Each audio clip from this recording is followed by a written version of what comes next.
And another great day in this greatest nation on God's green earth. A great day for an attempt by the President of the United States to reach out the hand of bipartisanship, but apparently it didn't go so well. He spoke earlier today to the House Republican retreat. I remember I told you that I believe President Obama is stalking me. I was supposed to go to that retreat and to be speaking to the House members. But I'm home in Seattle now, just got home from Florida. The President of the United States tried to persuade the House Republicans that he is not a Bolshevik. Meanwhile, there are people out there who are so cynical about politics, they say, well, wait, don't complain about Obama. It wouldn't be any different if we had elected John McCAIN. Oh, really? One guy to ask about that above all. His name is McCAIN. He's the senior senator from Arizona. And he was my candidate in the presidential contest of last year, actually now a year and a half ago. Senator McCAIN, thanks very much for joining us. Thank you, Michael, for having me on, and I'm so gratified and enthused that the president announced that he is not a Bolshevik. You know what? Remember President Nixon, as you well remember. I'm not a crook. Correct. Yeah. This is the president seems to be flailing right now. And before we get to what would be different if we were talking President McCain. Spending. The deficit is $3.4 trillion. They're now proposing more, quote, they don't call them stimulus. Now they call them jobs bill, 80, 100 billion. I'm glad the president doesn't know what comes after a trillion. Look, I have a long record of fiscal responsibility and taking on my own party when we were on a spending spree, when Jack Abramoff was having a lot to do with votes and appropriations around here, and we Republicans lost a wonderful chance. And we're not going to make that mistake again if the people are good enough to give us another chance. But that would have been different. I would have, I stood up for the Iranian people the moment that a young woman named Netta was bleeding in the streets. I would not have apologized for America. I would have reminded our friends around the world that America has shed its blood, its most precious asset, our blood, in every corner of the world, usually in defense of somebody's freedom, including in defense of Muslims in Bosnia and in Kosovo. And in Kuwait, of course. Of course, Kuwait, where people of Kuwait would have been under the yoke of Saddam Hussein. So I would not have written notes to the Iranians. I would have pushed legislation to impose severe sanctions and help the people of Iran through helping them with the Internet, through Radio Free Iran and others, would let them know that we are on their side. Demonstrators in Tehran now are chanting, Obama, Obama, are you with us or are you with them? They would have no doubt, just as the people behind the Iron Curtain had no doubt that Ronald Reagan was with them. And again, on the economy, tax cuts and stop spending. The president announced a spending freeze for next year. That would save about $15 billion. Meanwhile, turns around, we need a jobs bill. What was it yesterday? $8 billion for light rail. Yeah, light rail. Talk about pouring it down a black hole. It's like a drunken sailor in the bar still open. So it would have been dramatically different. And you would have cut off the bar tab? I would have. And this last year, spending went up some 14%. So I would have announced a freeze this year, but I would have said, we'll go back to where we were at the beginning of last year. And I would have said, I will veto every earmark and pork barrel-laden bill that comes across my desk. Do you hear what he said last night? We'll put them on a web page. What is that? Do to restrain spending here in the Congress. And finally, if I'd have been the president today and I was over talking to the Republicans, or if I'd have been talking to the Democrats, I would have said, okay, the people spoke in Massachusetts. I understand what the will of the American people is on health care. Let's start over. Let's sit down and start over. We'll do medical malpractice reform. We'll go across state lines to get insurance policies of our choice. We'll reward wellness and fitness. We have a long list of measures we can take to reduce the cost of health care, which is the problem of health care in America, not the quality. Yeah, you were talking about the spending before, Senator McCain. If I'm not mistaken, were you one of the fairly lonely Republicans who actually voted against the prescription drug benefit? I did. I was one of a handful because they didn't pay for it, and it gave another $1 trillion or $2 trillion to our nation's debt. And I voted against the highway bill, and I voted against many of the appropriations bill, and I voted against every bill that I could see just about that was not paid for. And so you have the highway bill is another classic example. It was loaded down with thousands of bike paths and museums and all kinds of stuff like that. And then, of course, corruption crept in. Jack Abramoff and his friends started paying off people, and it happened that there's a flight from the Jack Murtha Airport in Johnstown, Pennsylvania, twice a day. Which was what? That was $700,000 or something like that to build this airport that no one poured uses? millions into it, as you know. Yeah. And there's some kind of intelligence center up there that we're funding for about $25 million a year that everybody has said we don't need. So, but it is corruption. That's why Duke Cunningham and Congressman Ney and others were indicted or went to prison. So it wasn't just, an unsavory wastage of Americans' tax dollars. It was corruption. And when you talk about that corruption, I mean, obviously, the more the government spends, the more opportunities there are for corruption and for special interests and special favors. If we can just go to some of the things that the president, I mean, I've got the White House talking points today. Their talking points are, we wanted to work with John McCain. We wanted to work with the Republicans in the Senate, but they said no to the PayGo. They said no to the bipartisan deficit reduction commission.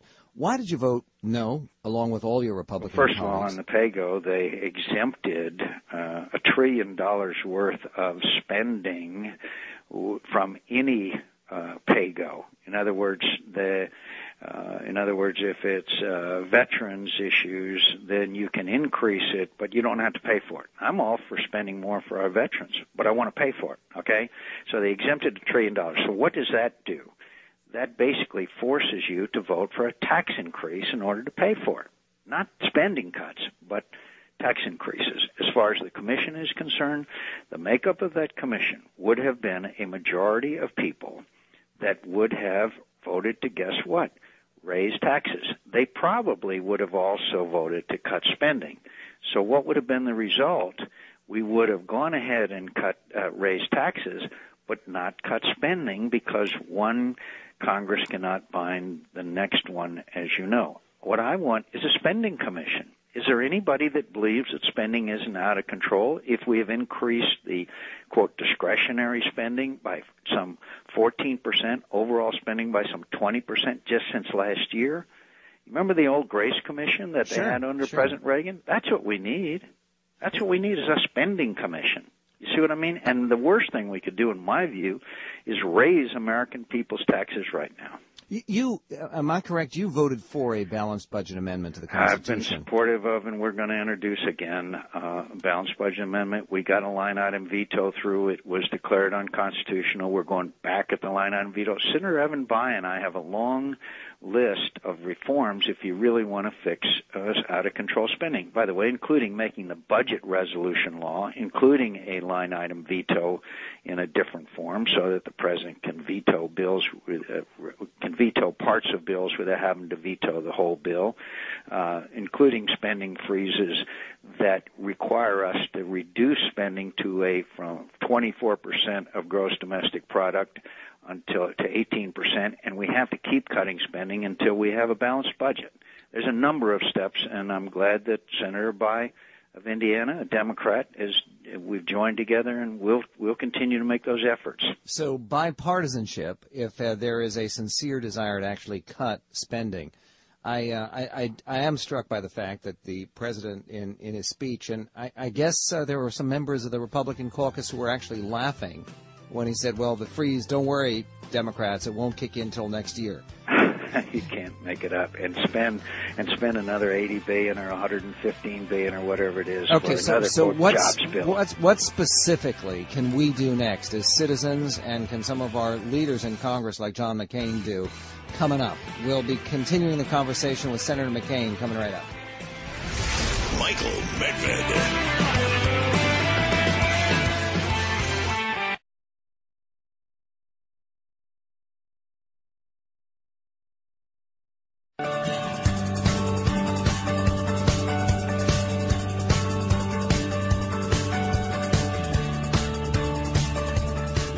1-800-955-1776. Michael Medved. 21 minutes after the hour on the Michael Medved Show, speaking to Senator John McCAIN. We're going to take your calls coming right up, 1-800-955-1776, because as you probably know from the campaign, Senator McCAIN loved doing town meetings and did hundreds of them in the campaign.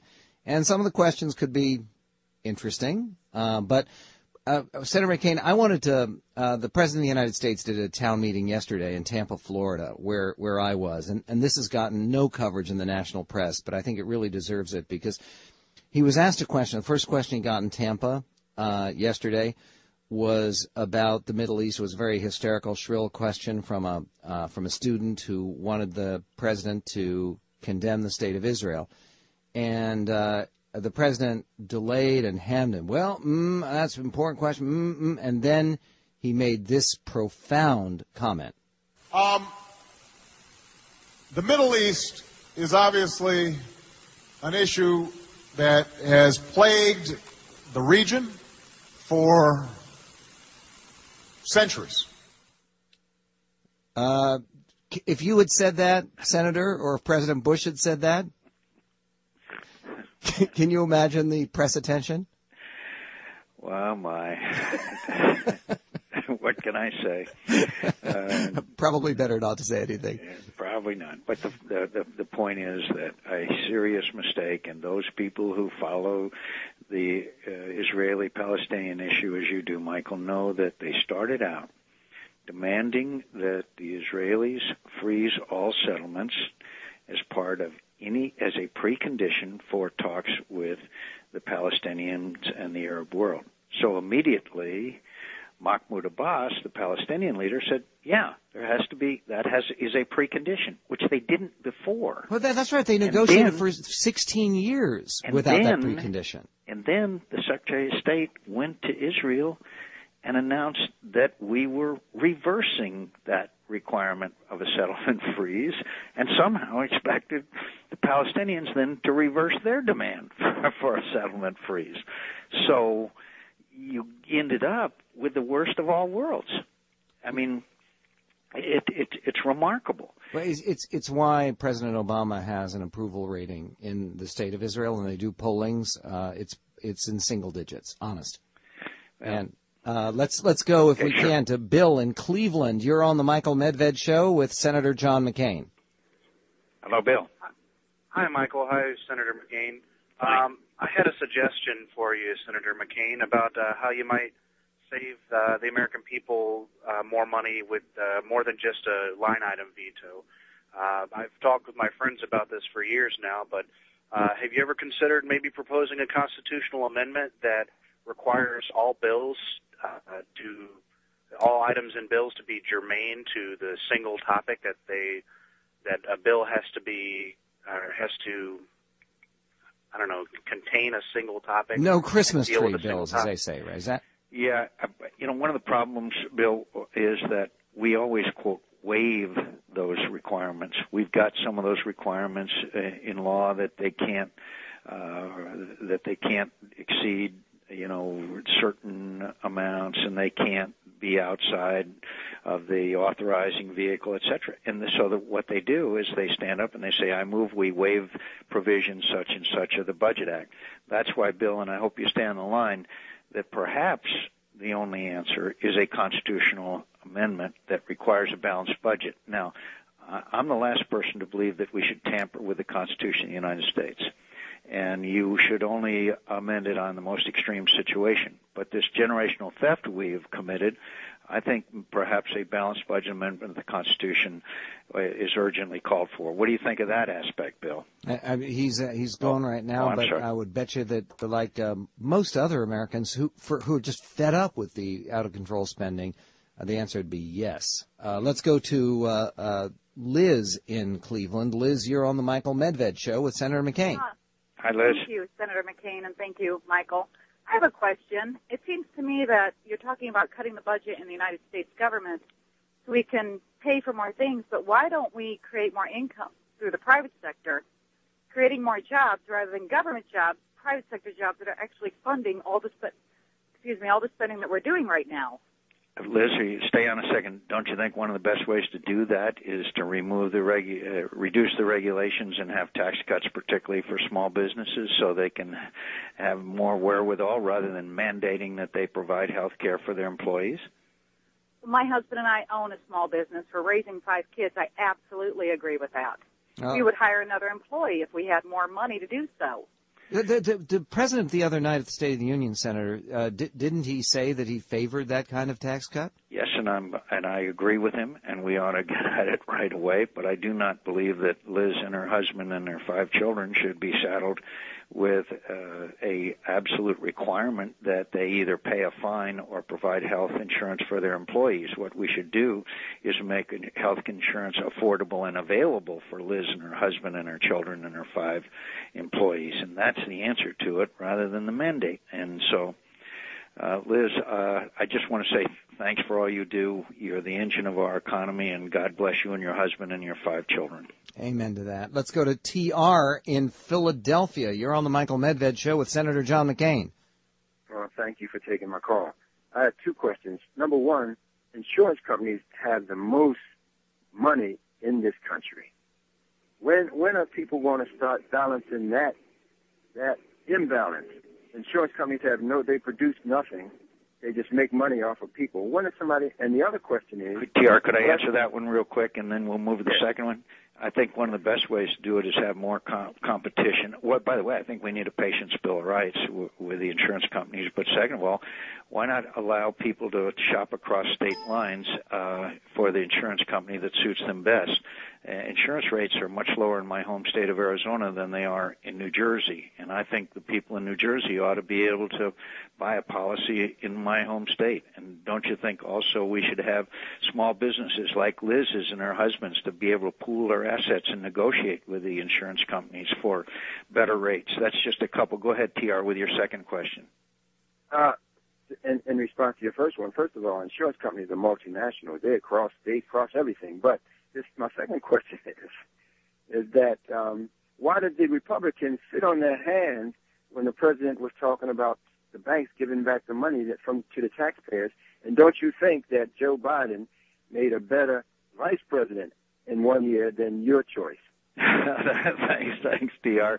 I think it's fascinating how, no matter what the conversation is, people on the left choose any opportunity to bash Sarah Palin, who I guess they must continue to think that she's some kind of threat. I'm so proud of her and her husband and the job she's doing and the place she has in the American political scene. I think that that if I were President of the United States, as I mentioned earlier, I would say, okay, guys, we'll all start all over. Which is what we clearly need to do in health care. And I know you have to run to continue the good work of fighting for liberty, because that's what it's about. When you're talking about too much spending, you're talking about national security and liberty. Why? We'll tell you coming up. God bless you, Senator McCAIN, and thanks for joining us.